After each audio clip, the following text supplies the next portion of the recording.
Հավատքի բանկի գրքույկը Չարլզ Սպերջեն օր դեկտեմբերի 3 Եվ նրանց հետ խաղաղության ուխտ պիտի կապեմ և չար գազաններին պիտի անհետացնեմ այդ երկրից և նրանք ապահով կբնակվեն անապատում և կքնեն անտառներում Եզեկիել 34-25 խոսք Գերագույն ողորմություն է, որ Եհովան ուխտ է կնքել մարդու, թույլ, մեղավոր և մահկանացու էակի հետ։ Սակայն Տերը հանդիսավոր կերպով հավատարիմ ուխտ է կնքել մեզ հետ և նա երբեք հետ չի դառնա իր ուխտից։ Այս ուխտի շնորհիվ մենք ապահով ենք։ Ինչպես հովիվներն են վանում առյուծներին ու գայլերին, այնպես էլ բոլոր վնասակար ազդեցությունները կվանվեն մեզանից։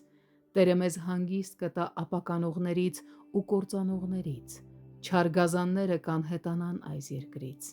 Տեր, թող որ այս խոստումդ իրականացվի այսօր։ Աստծո ժողովուրդը պետք է անվտանգություն վայելի ամենաշատ վտանգի ենթարկված վայրերում։ Անապատներն ու անտառները պետք է լինեն արոտավայրերի և փարախների նման Քրիստոսի հոտի համար։ Եթե Տերը չի փոխում տեղը դեպի լավը,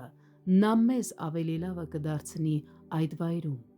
Անապատը բնակության վայր չէ, բայց Տերը կարող է այն այդպիսին դարձնել։ Անտառում մարդը ստիպված է լինում արթուն մնալ, այլ ոչ թե քնել։ Սակայն Տերը իր սիրելիներին քուն է պարգևում նույնիսկ այնտեղ։ Ոչ մի բան, որը ներսում կամ դրսում է, չպետք է վախ առաջացնի Աստծո զավակի մեջ։ Հավատքով անապատը կարող է դառնալ երկնքի արվարձան, իսկ անտառը՝ փառքի նախասրահ։